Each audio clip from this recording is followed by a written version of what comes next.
Good morning, good afternoon, good evening, wherever you are in the world. Thanks for joining me today for this week's edition of the SMIE Consulting Midweek Roundup. Today we'll be covering 3 stories in international education that have crossed the news feeds over the last few days. And we'll be showing you some ways that this data can potentially be interpreted and these stories can be used to improve how you do what you do in international student recruitment and admissions. So today we're going to be covering stories that are taking a broad look at the global higher ed landscape and how it's changing from a recent Inside Higher Ed event in DC.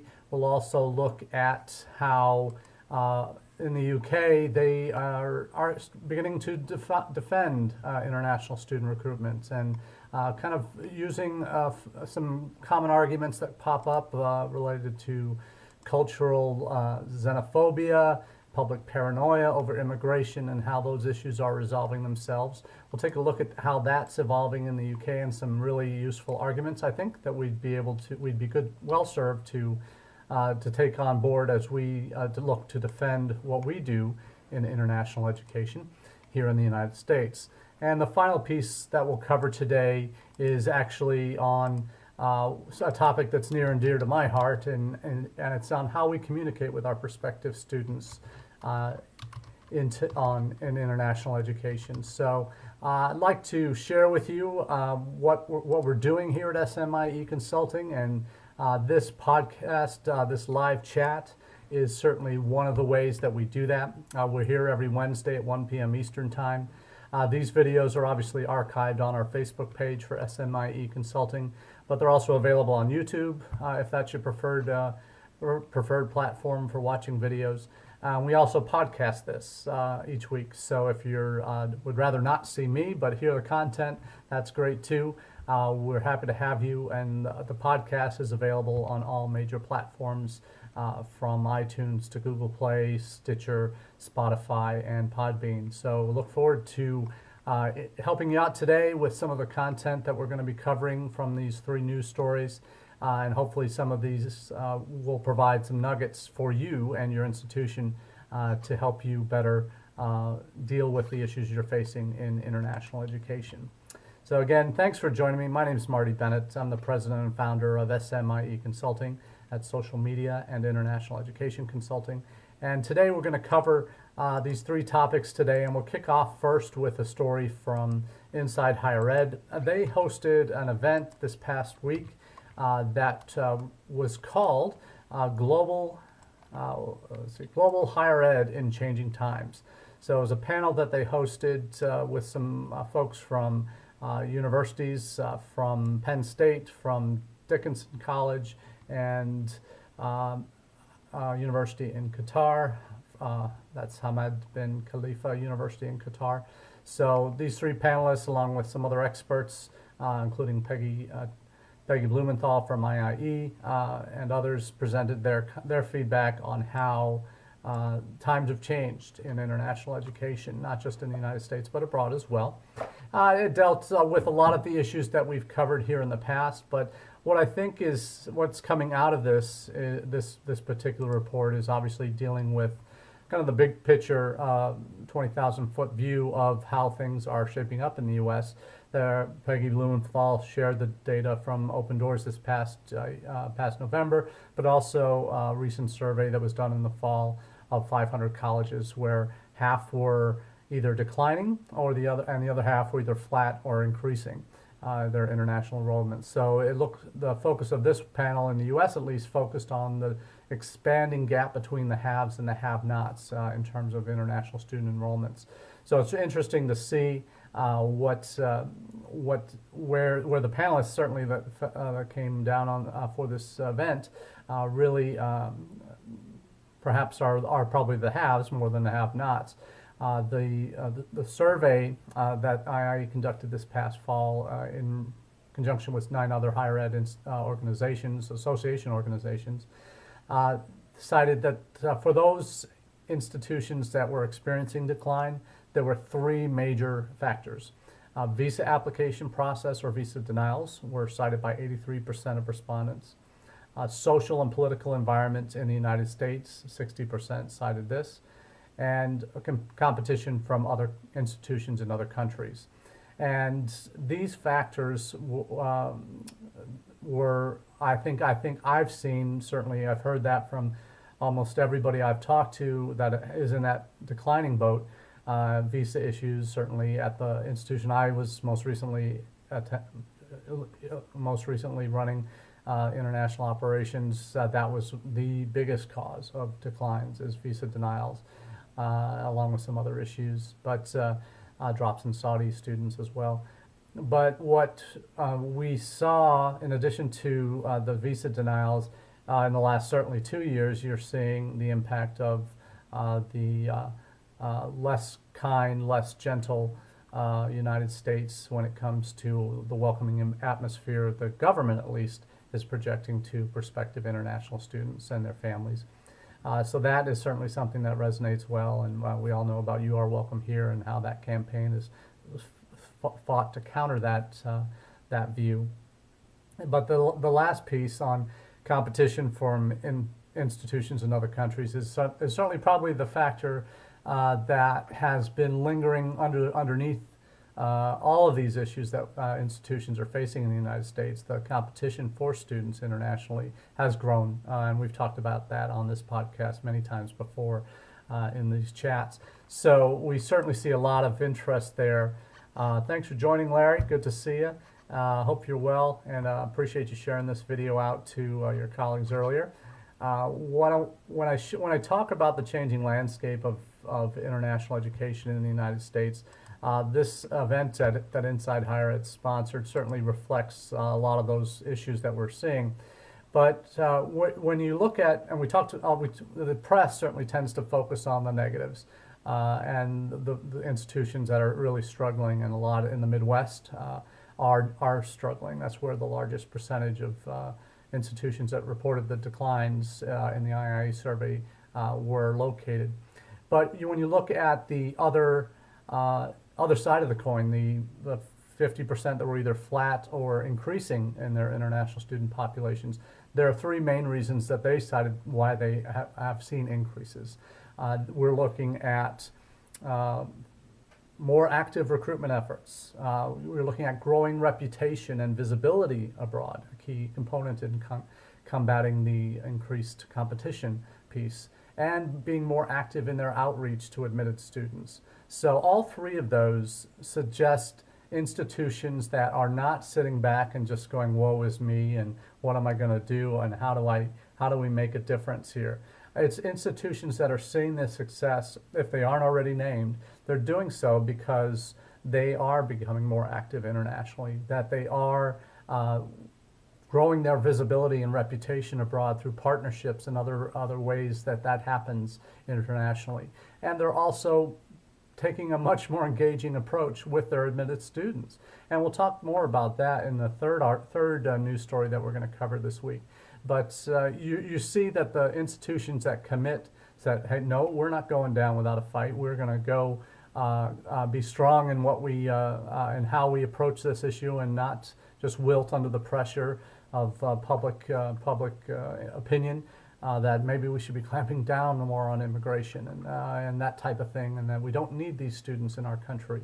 And that's just a real signal to me in terms of where institutions are, where their heads are at in terms of which way they see things going. Are they willing to commit themselves as an institution to engaging more with their international audiences and making an effort to become more involved in how they are reaching out to their admitted students, and how they are becoming more active internationally. So if institutions that do that, they're more than likely going to be on that flat or increasing side of the equation for institutions.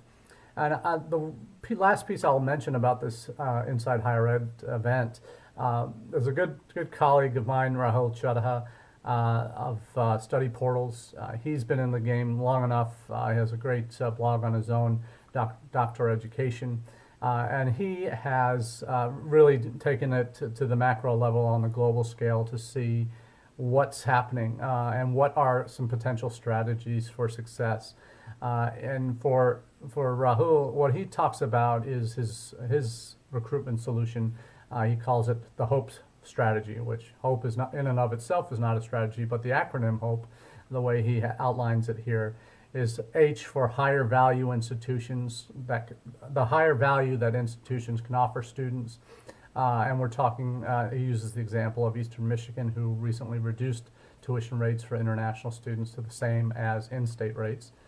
The O standing for outreach, again, as the survey results from IIE showed, becoming more actively engaged in outreach to your prospective student audiences. The P for partnerships with third-party providers, universities, other organizations overseas that can help you build your brand, build your network. And E for investment institutions, and I don't know how that E works out for investment.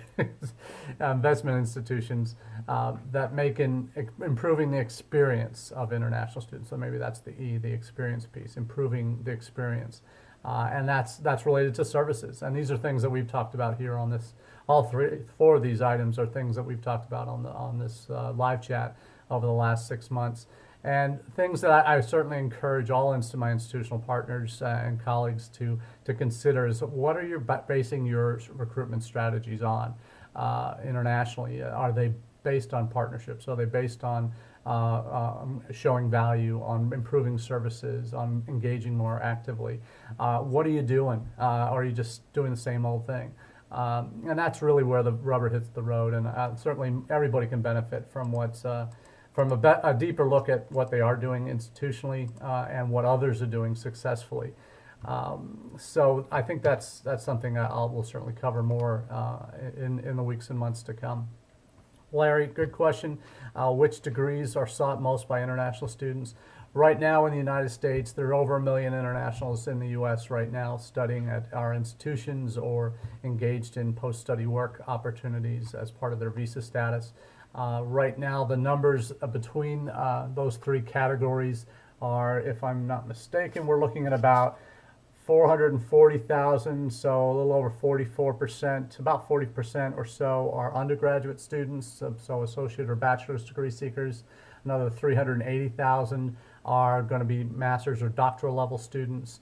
And the final category for optional practical training would be about 200,000. There's also a category of non-degree students that are coming either for a semester exchange or year-long exchange from their home institutions in their home countries, or maybe pursuing English language study in the United States for a short period of time, so non-degree. So that's what those folks would be coming in for. So hopefully that answers your question, Larry. The next piece that we'll cover is actually a story out of the UK, and it's in an academic journal, but really covers topics that I think are very relevant for U.S. audiences as well.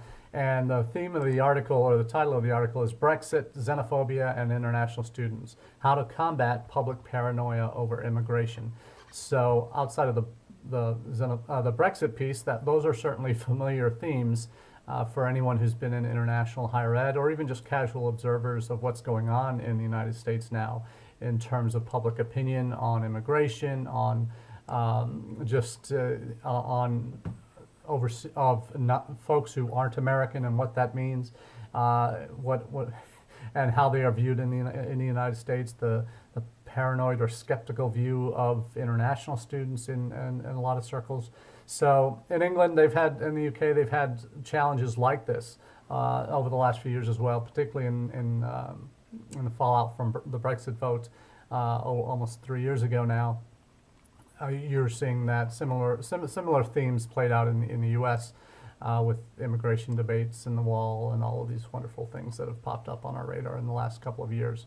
But in England and in the United Kingdom, there are significant waves. A lot of the folks who were pushing for Brexit were kind of anti-immigration folks, but also folks who just wanted to sever the ties to Europe in terms of regulations and in terms of tariffs and all these things that they felt as seeing as intrusions on how they were running their own country, which are perhaps certainly separate from anything we're really experiencing here in the U.S. But certainly the immigration piece is a common theme both in the UK and in the United States. So really, the cultural xenophobia that exists in the UK towards international students, it all depends on how you talk about it. Because frankly, if you talk about international students are crowding out domestic students from university places, that's certainly a theme that we've heard in the UK, but it's also been one that's been pretty common here in the United States at state universities, particularly those that are publicly supported or publicly funded institutions. If you talk about it and ask the question in the survey, well, if should international students that are crowding out our own citizens from attending university really be allowed in? Should their numbers be capped and all of these things? The way you pose a question is how it will oftentimes lead your audience to the answer that you want them to have. But when you talk about it, and the way they talk about it in the UK is, then they make the point is when you put it in terms that are self-interest terms to the audience that you're asking, when you're showing how, for example, international students help finance domestic students attend the university, and certainly those that are coming internationally pay a lot higher rates in the UK and certainly in the US as well at many institutions, particularly state institutions, so that those arguments can often have a lot of weight with local audiences. So, and oftentimes the piece of these students are just coming here and they're going to take our jobs. Well, they're coming to fill jobs that frankly aren't being filled by domestic students in a lot of cases.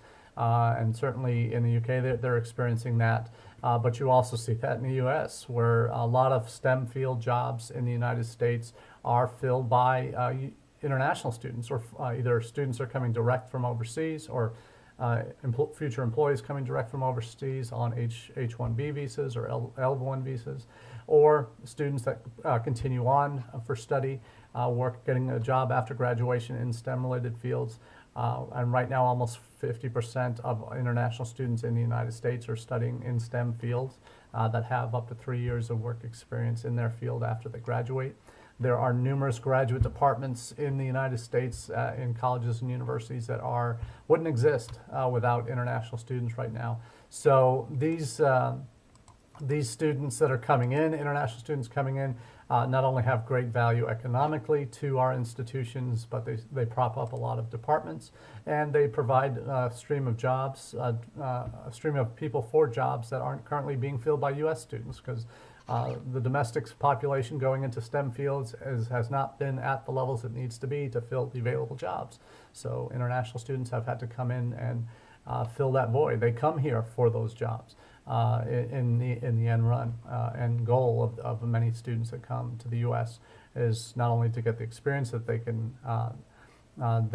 need to advance their own careers, but they potentially get the jobs here in the United States that can potentially lead to future benefits for them.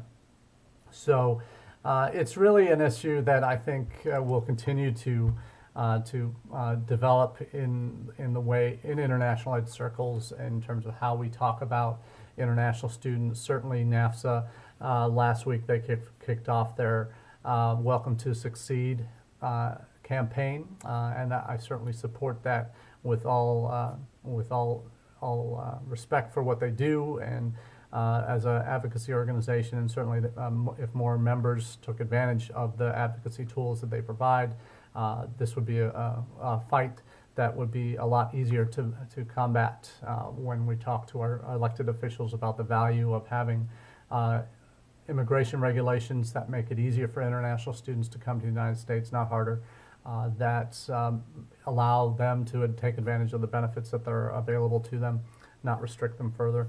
So there's a lot out there that I wish more of my fellow international educators and the greater public at large, frankly, would be invested in.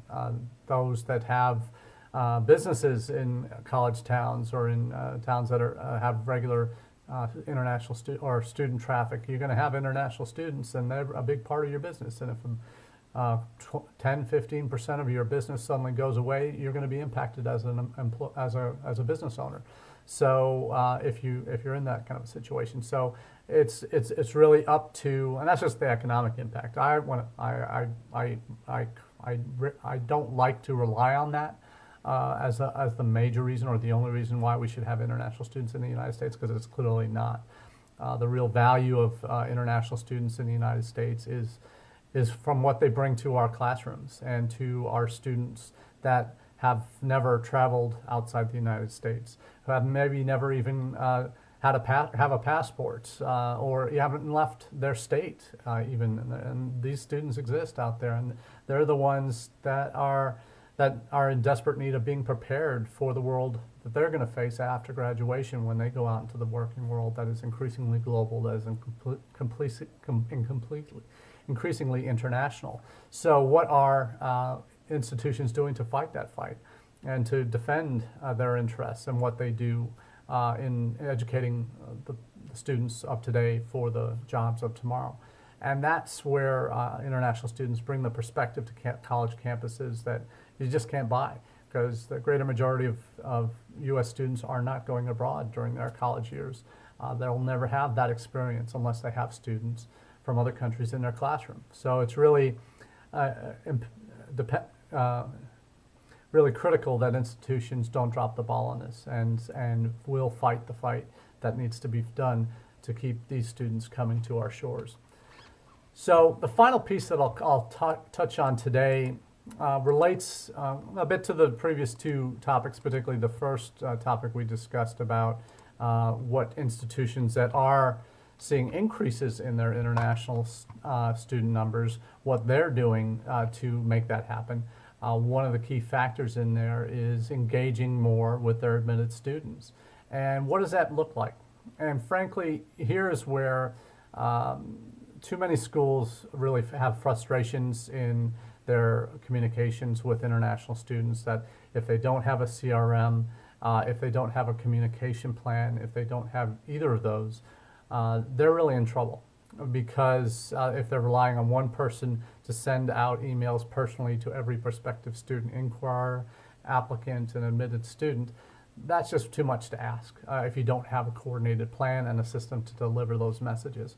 And what this latest article that I've just posted in the comments section on our Facebook page discusses is what can institutions do, because personalization has been kind of the buzzword in admissions marketing for several years, and what that means. And personalization, and so you have a first name, you address them, dear so-and-so.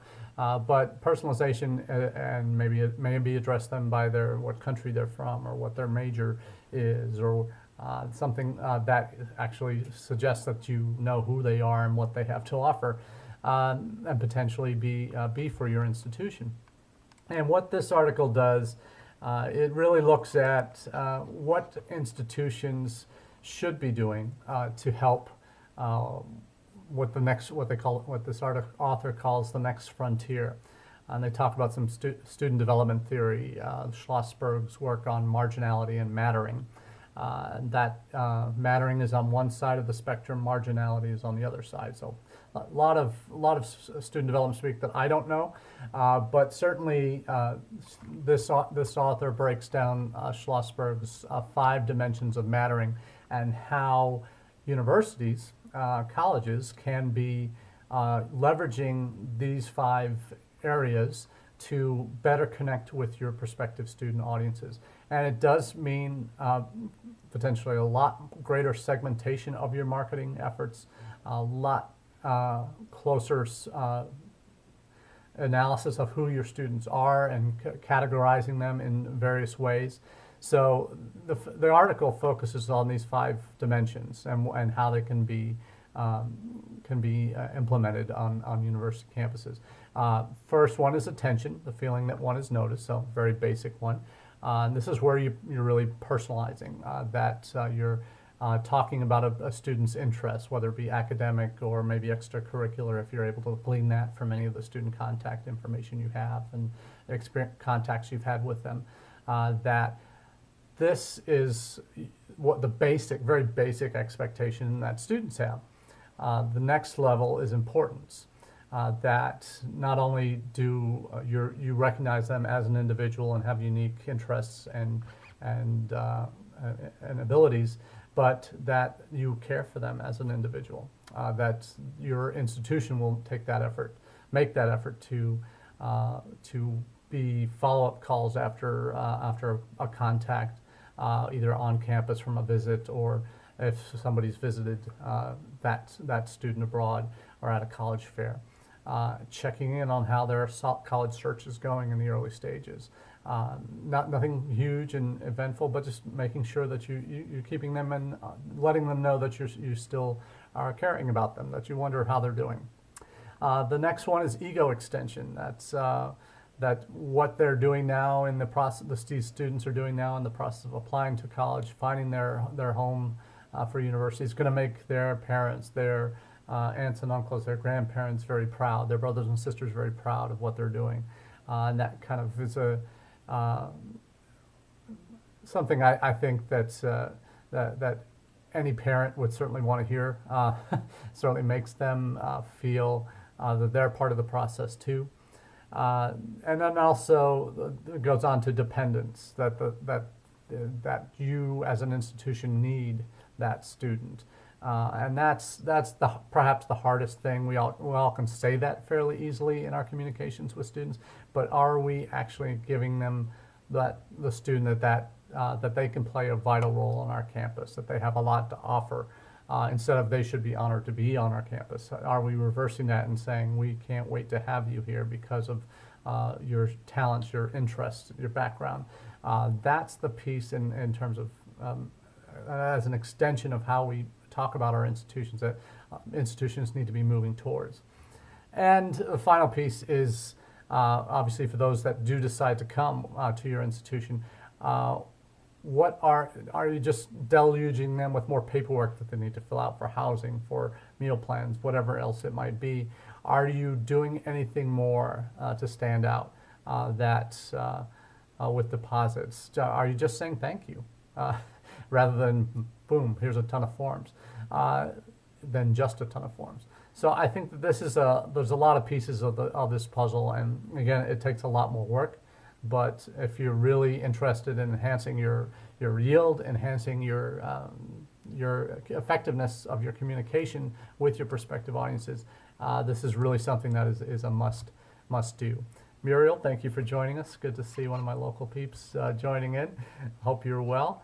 And this is this kind of the piece on communication strategy with prospective student audiences is something that is almost taken for granted as a given, but too many institutions really don't have either the bandwidth, the staffing, the facility in terms of a CRM and a communication plan that's well thought out and segmented to effectively reach international students, let alone domestic students that this article talks about. So really, it's a matter of making sure that if you're going to go down the road of international student recruitment, that you're committed to it as an institution, that you invest the resources that are necessary in terms of the communication strategies, the tools that you need to implement that, but also to increase your visibility as an institution, to work on partnership development, and frankly, getting out there more to raise your visibility. That are you attending the major events in your target markets that you need to be in? So that's really the piece of the puzzle that I wish more institutions would get, and that when they buy into international students as a piece of their enrollment strategy, they're doing so with a commitment that really supersedes just the dollar signs, and that they see that this isn't just going to be if you send somebody to a college fair one year, they're automatically going to bring 10 students back the next year. If you've never been there before, that's just money wasted, and if you don't plan on going on a consistent basis. So really, from my perspective, it's a matter, institutions really have a lot of moving parts that obviously they're dealing with in their how they're set up as institutions and organizations. But if they're committing to international, there's a lot of ways to do it right, do it wrong, excuse me. And there's very few ways that you can do it right if you're not equipped with the right resources and staff and frankly strategy to go about implementing what you're trying to do. So thank you, Larry. Thank you, Muriel, for joining me today. I hope you enjoy the rest of your afternoon. And for those of you who are catching us on the podcast, thanks for subscribing, and we look forward to bringing some more news to you next week. And if you haven't already, I encourage you to subscribe to the SMIE Consulting podcast that's available can download on all the major sites. I'm also popping up our website, that's at smieconsulting.org. And you can find all the various pieces there that we're talking about here, a lot of free resources for international educators. And I encourage you all to subscribe to our newsletter. We have a newsletter comes out Monday mornings Eastern Time. Features not only the 3 stories that we cover here each week during the Midweek Roundup, but also a number of other top stories in international ed and social media that you might want to have a different take on.